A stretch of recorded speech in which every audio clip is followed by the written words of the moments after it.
During the renovation of the Palestinian walls, workers accidentalized a hidden compartment. Inside was a map drawn on yellowed parchment. Date 1623.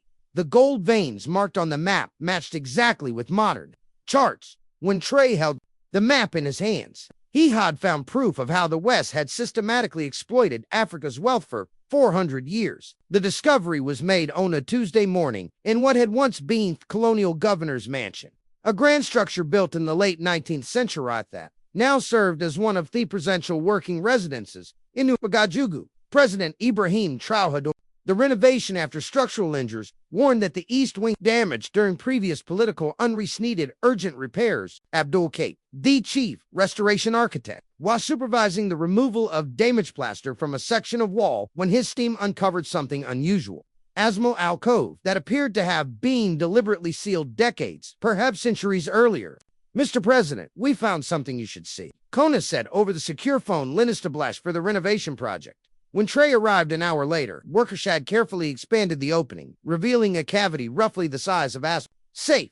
Inside was a cylindrical container, tarnished with age, but remarkably intact. The presidential security detail insisted on scanning it for explosives or other hazards before allowing it to be removed. It appears Tobe, 18th century, possibly earlier. Kate stayed examining the container scraps in since European design, but with North African influences in the metalwork. Traore watched with measured interest as Kate, wearing conservation gloves, carefully unscrewed that container's cap from inside. He extracted a roll of what appeared to be parchment, protected by an outer layer of oilcloth that had preserved it remarkably well despite BurkinaFaso's harsh climate. We should take this tough conservation lab before attempting unroll it, Konet advised. No, Traore replied, his military training making him cautious about letting such a discovery out of his sight. Open either under True's watchful gaze. Kate gently unrolled the parchment on a clean table brought in for the purpose. What emerged was a detailed map of West Africa, recognizable despite using archaic place names and geographical features that had since changed. Most remarkably, the map was marked with a network of lines, symbols, and annotations in faded brown ink. This appears to be a mining or resource map, Conant said, studying the markings. And judging by the script and cartographic style, it dates from the early 17th century. In the corner of the map was an ornate cartoon containing text in Portuguese and what appeared to be a date. Traore leaned closer, his interest now fully engaged. As a leader who had come to power promising to reclaim Burkina Faso's mineral wealth from foreign exploitation, he immediately telegraphed the potential significance of Saka discovery. I want this analyzed to mediate. Bring in experts, but keep this absolutely confidential, he ordered. Over the next 72 hours, a small team of historians, geologists, and linguists worked in a secure room within the presidential compound, meticulously listing the ancient map.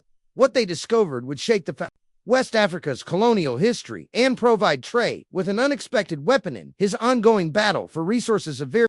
The map created by Portuguese explorers nearly 400 years earlier, detailed with astonishing accuracy the location of gold deposits, across what would later become Burkina Faso, Mali, Ghana, and certain territory. Modern geological survey with advanced technology in late 20th and early 21st century had identified these same deposits, often presented by Western mining companies as new discoveries, justifying their exclusive extraction rights. Most damning were the annotations in the margins written in a mixture of Portuguese and an early form of mercantile code that the linguists essentially deciphered. They contained explicit instructions for concealing the extent of the region's mineral wealth from local populations, strategies for exploiting resources with minimalism, and methods for ensuring that processed gold returned to European capitals rather than enriching African kingdom. One passage translated from Portuguese was particularly explicit. The natives must never learn the true extent of the yellow metal beneath their soil, for knowledge of such wealth would empower resistance against rightful European guidance and commerce. When the analysis was complete, True sat alone in his office, reviewing the comprehensive report. The implications were staggering. For centuries, European powers had known precisely where Africa's gold reserves were located, information they had deliberately withheld, while crafting narratives about discovering resources and bringing development to the continent. The historical deception aligned perfectly with contemporary experiences. Western mining corporations continued to enter African nations with claims AFRIS taking exploration, demanding generous concessions and tax benefits for discovering mineral deposits that it no appeared had been documented in European archives for centuries. Traore considered his options carefully. As a military strategist, he understood that information was often more powerful than weapons, but only when deployed at the right moment and in the right context. 3 days after receiving the analysis, he convened a private meeting with theladors of 5 neighboring West African nations, all of whom faced similar challenges with foreign mining interests. The gathering was kept off official schedules with leaders, arriving under pretense of regional security askance in a secure conference room, been at the presidential palace. Traore unveiled the map and its analysis to his fellow leader. What you are seeing, he told them, is evidence of a For centuries, the colonial powers and now their corporate descendants have never been discovering jura resource. They have always known exactly where our wealth lies, information they kept from us while extracting that wealth for themselves. President Yalo of Guinea studied the map intently. This confirms what we have long suspected, but the evidence has been circumstantial. With this, we can demonstrate that the entire colonial narrative about bringing those through resource discovery was a calculated lie. More importantly, added President Go of Mali, it undermines the legal foundation of many current mining concessions. If these companies claim a discovery rights for deposits that were already documented in European archives, their contracts were secured under false pretenses. The leaders spent hours discussing how best to use this historical evidence to strengthen their position in ongoing negotiations with foreign mining interests. The consensus that emerged was both bold and strategic. It would not admit the map, but would instead use it as leverage in a coordination of mining contracts across their respective countries. We should approach this methodically. Each of us will confront the primary mining corporations and or countries with this evidence privately, demanding substantially improved terms that reflect the truth. They are not just taking discoverers, but rather the latest beneficiaries of centuries of deliberate exploitation. Before the meeting concluded, the leaders established the West African Resource Sovereignty Alliance, a formal framework for coordinating their approach to foreign mining interests and ensuring that no country could be isolated or pressured into accepting unfavorable terms. 2 weeks later, in the gleaming headquarters of Mandel Mining Corporation in Toronto, CEO Richard Patterson was having the worst day of his professional life. Across from him sat IbrahimTraore, flanked by Burkina Faso's Minister of Mines and a small team of legal advisors. "This is absurd," Patterson sputtered, staring at the high-quality reproduction of the 1623 map Traore had placed on the computer. "You're suggesting that a 400-year-old document somehow invalidates modern mining contracts negotiate in good faith." "Note invalidates," Traore corrected calmly. "Contextualize your company entered Burkina Faso claiming to be taking extraordinary risks, discover gold deposits, risks that justified your claiming 88% of their revenue from those deposits. This map, which has been authenticated by independent experts, demonstrates that European interests have known the location of these deposits for centuries." He leaned forward slightly. "What we are offering is not cancellation off your contracts, but read on historical truth rather than colonial fiction. Montile mining can continue to operate in Burkina Faso, under terms that reflect reality. A 60/40 revenue split in our favor. Mandatory technology transfer and processing facilities built within our border." Patterson's face flushed with anger. "This is nothing short of nationalization. Our shareholders will never accept such terms. Your shareholders have enjoyed unprecedented returns based on a historical lie," Traore responded, his voice still measured, but with steel beneath it. "They will continue to profit. Just note that the exploitative levels colonial thinking has led them to expect." Hesto gathering his materials. "You have yon week to begin good faith negotiations on these terms. After that, we will release this historical evidence publicly, file formal complaints with international arbitration bodies, and pursue legal remedies for contracts secured under demonstrably fits." As Traore and his team departed, Patterson immediately called the company's legal department, government relations team, and major shareholder. The consensus that emerged from these frantic consultations was reluctant but clear. Fighting this battle publicly would be disastrous, potentially triggering similar challenges across multiple African nations where the company operated. By the end of the week, Mandel Mining had agreed to preliminary terms for negotiating its presence in Burkina. Similar scenes played out in corporate offices from Paris to Beijing as mining companies operating across West Africa suddenly faced coordinatements for fundamentally What made the situation particularly challenging for Thessa corporations was that the West, African nations weren't seeking to simply export foreign mining interests, a move that might have triggered international litter, but rather to establish equitable partnerships based and documented historical realities that Thai companies found difficult to dispute. 3 months after the discovery of the map, IbrahimTraore addressed a special session of the Pan-African Parliament in Johannesburg. It was time he had decided to share the discovery more broadly with African community. For generations, he told the assembled representatives from across the continent, "We have been told a story about our resource." That story portrayed Europeans and later Western corporations as intrepid players, risking capital and expertise discover mineral wealth that West supposedly knew nothing about. On the large screens behind him appeared a Grisano images of the 1623 map alongside modern geological surveys showing the remarkable correlation between what Portuguese explorers had documented for centuries earlier and what mining companies claimed to have discovered in recent decades. This map, found hidden in what was once a colonial Guerner's residence, tells a story of systematic deception spanning centuries, a story of resources known but kept secret, wealth extracted but never shared, knowledge hoarded to maintain power imbalances that persist to this day. The chamber fell silent as African legislators absorbed the implications of what they were seeing.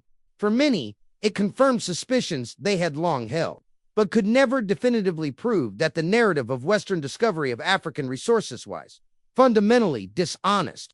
Today, we're not simply sharing his trade continued. We are announcing that the West African Resource Sovereignty Alliance has successfully renegotiated terms with every major mining corporation operating in our territory.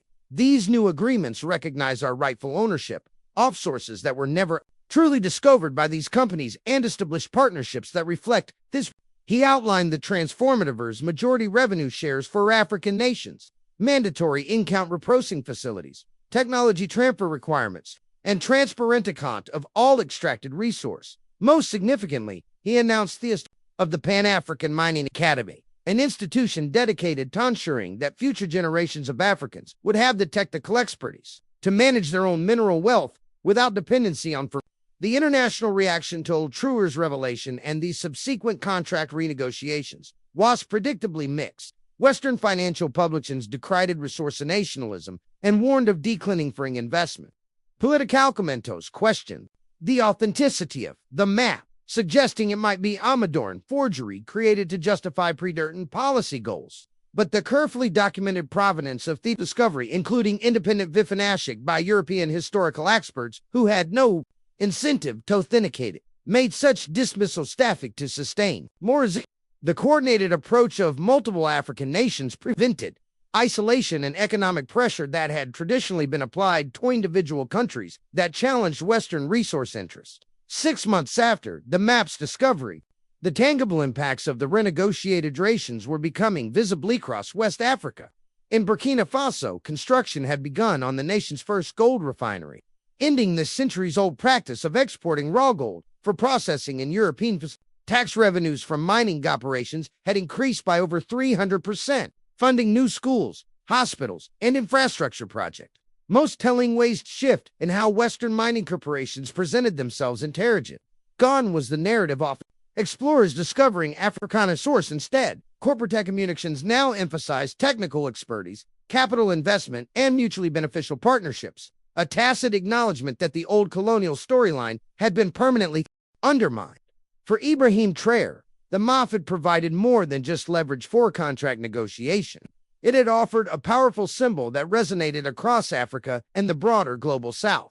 Tangible evidence of how historical relations had been crafted to justify ongoing economic relationships that privileged former colonial powers. What found hidden in that wall, he told Agathuring of university students in Wugaju, was more than just a map of gold deposits. It was a map of deception, a physical artifact proving how information about our own resources was deliberately kept from us to maintain systems of exploitation. The 1623 map, now carefully preserved and prominently displayed in the National Museum of Burkina Faso, had become a powerful educational tool. School groups regularly visited the exhibit, learning how resource exploitation had been maintained, not just through military and economic power, but through the strategic control of information across centuries. 1 year after the discovery, True hosted a regional economic summit in representatives from mining companies now sat as equals with Africana leaders rather than dictating terms. Western diplomats, initially dismissive of the resource nationalism they predicted would collapse within months, now grudgingly acknowledged as of the new arrangement. Most significantly, African technical experts, many trained in the newly established mining academy, were increasingly assuming leadership role assigned resource management across the knowledge monopoly that had underpinned centuries of exploitation was gradually been dismantled during a private moment AFF summit. President Dio of Guinea appalled Traore aside. He said with a thoughtful expression, "What's most remarkable isn't that they knew where our gold was for 400 years. It's that they managed to keep that knowledge from us for so long." Traore nodded. Control of information has always been as valuable as control of territory, perhaps more so. And now, Dio asked. No, have both the information and territory, Traore replied. The question is, what we build with them. The answer to that question was still unfolding across West Africa, but the early indicators were promising. Their negotiated resource relationships had not triggered the economic collapse predicted by Western economy. Instead, increased revenue retention, local and skill development were creating more diversified economies less vulnerable to commodity. Perhaps most importantly, the psychological impact of the map's discovery had extended far beyond the specific issue of mining contracts. Ethod fundamentally challenged the narrative of Western benevolence and expertise that had shaped since the colonial era. If this historical truth had been actually constructed deception, what other received wisdoms about global economic relationships might similarly question? 2 years after workers had first uncovered the hidden compartment in the palace wall, IbrahimTraore, Studby for the United Nations General Assembly in New York. On the screen behind him was an image of the 1623 Mapet, had transformed his nation's relationships with its resources. This map, he told the assembled world leaders, teaches us that history is not merely a record of what happened, but a tool that shapes current realities. For centuries, the narrative of discovered justified economic relationships that flowed primarily in one direction, from south to north, from formerly colonizado, former colonizers. He gestured to them. Evidence like this helps us question those narratives and reimagine relations based on historical truth rather than convenient fictions. This is not about blame for past actions, but about clarity for future partnerships. As he concluded his address, Traore shared news that brought the assembly to its feet. The West African Resource Sovereignty Alliance had established the Continental Knowledge Repository, a digital platform where historical documents related to Africa's resources, traditionally scattered in European archives or kept in corporate terra would be made freely available to African governments, researchers, and citizens. 400 years ago, knowledge about Africa's gold was hidden from Africans, locked away in European archives, and used to facilitate extraction rather than development. Today, we are reclaiming not just our resources, but the knowledge about those that is rightfully ours. The repository would begin with mining and resource documentation, but would eventually expand to include agricultural research, traditional knowledge, and historical records, creating a comprehensive information base for African development-controlled African institutions. The 400-year-old map that had been hidden in a palace wall had catalyzed more than just negotiated mining contracts. It had sparked a fundamental reassessment. OFO information about Africa's resource had been controlled and by whom? So, it had opened the possibility of new relationships between Africa and the world, between resources and development, between past exploitation, future partnership built on more honest foundations than had existed for centuries. For IbrahimTraore, the map had provided something he had not expected when workers first uncovered the hidden compartment, not just leverage for immediate political gain, but a powerful symbol that helped an entire continent reimagine it with its own wealth and world that had extracted it for so long. The small yellowed parchment with its fading ink markings had accomplished what armies and ideologies could not. Ethod changed the story of free soul self and forced the world to acknowledge a truth long buried in plaster and politics that Thicantina's resources had never been discovered by outsiders, on Lidl deliberately hidden from those to whom they rightfully belonged.